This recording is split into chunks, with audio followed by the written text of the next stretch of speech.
안녕하십니까. 이동환 TV입니다. 오늘은 법으로 불법을 행한다는 이야기를 하고자 합니다. 구독 꼭 눌러주시기 바랍니다. 법치주의란 법에 의하여 다스리는 것을 말합니다. 국가가 국민의 자유와 권리를 제한하거나 의무를 부과할 때 의회에서 정한 법률로서 해야 하고 행정이나 사법도 법률의 근거를 두어야 한다는 원칙을 말하는 것입니다. 법치주의는 13세기 영국에서 시작됐으며 국왕도 판례법에 의한 보통법을 따라야 한다는 주장입니다. 17세기에는 군주 세력이 약화되고 의회 권한이 강화되면서 의회가 통치의 중심이 되었습니다. 미국에서는 권력 분립 체제를 도입하게 되었습니다. 이 미 연방법의 적법 절차의 원리를 규정하여 국가의 자의적 권력 행사를 제한하기도 했습니다. 19세기 독일에는 법치주의 사상이 등장하여 민주주의를 완성해가는 과정에서 법치주의를 도입했습니다. 법치주의 가운데 형식적 법치주의는 국가 권력의 내용과 행사 과정을 법에 규정함으로써 국민 개인의 자유와 권리를 보장하는 데 목적을 두었습니다. 권력 남용을 방지하고 국민의 자유와 권리를 보호하려 했습니다. 권력 분립의 원리, 사법권의 독립, 법치 행정, 법에 의한 권리 보호 등이 강조됐습니다. 그러나 형식적 법치주의는 합법성만 가지면 모든 국가 권력의 행사가 정당화됩니다. 법에 의한 불법이 행해질 수 있는 국가 권력의 자의적 횡포가 행해질 수 있는 것입니다.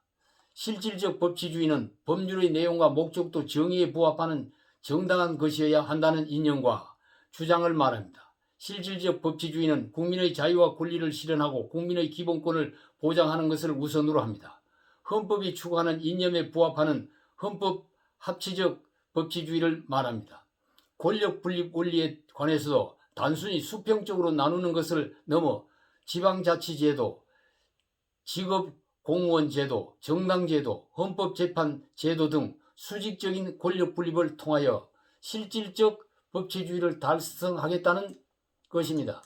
실질적 법치주의는 헌법에 위반된 법률의 제정을 해서는 안 되며 법률을 헌법의 테두리 안에서 제정되고 시행되어야 합니다. 이를 위해 위헌 법률, 심사제도를 실시하고 헌법재판을 통하여 법률이 헌법에 위반되면 법률 효력이 중지되는 제도를 시행합니다. 행정행위도 법률의 적합성에 따라야 하며 국가행정권이 법률에 근거해야 합니다.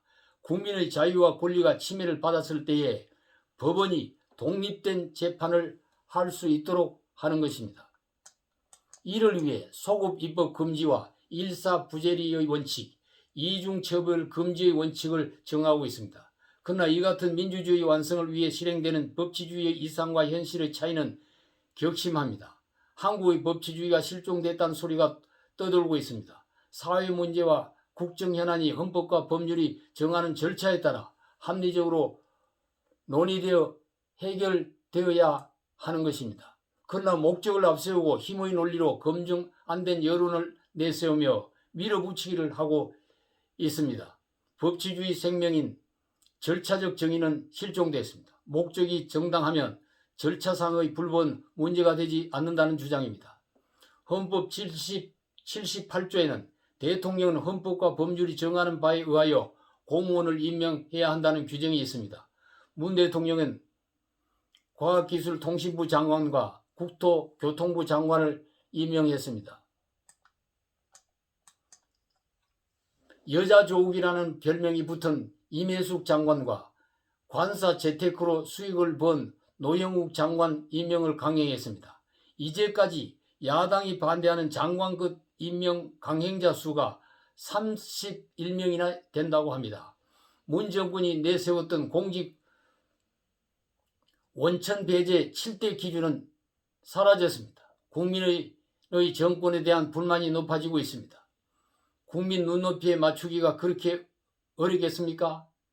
잘못했으면 잘못했다 하고 반대편 주장도 들어주고 반대편 사람도 기용해 서면 안 되겠습니까? 바뀌는 정권마다 똑같은 실패를 반복하고 있습니다. 참으로 이상한 일입니다. 국민이 납득할 수 없고 상식이 통하지 않은 행위입니다. 이상한 일입니다. 감사합니다.